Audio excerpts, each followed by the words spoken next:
కళ్ళు కైపెక్కించే పోకళ్ళు కాటేస్తే కాదంటానా ఇప్పుడైనా వయసేమైనా సొగసేమైనా మరపించే మనసేమైనా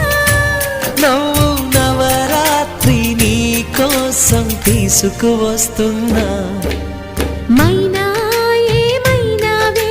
మన్మథ మాసం అయినా ఎంతైనా ఇది మెత్తని మోసం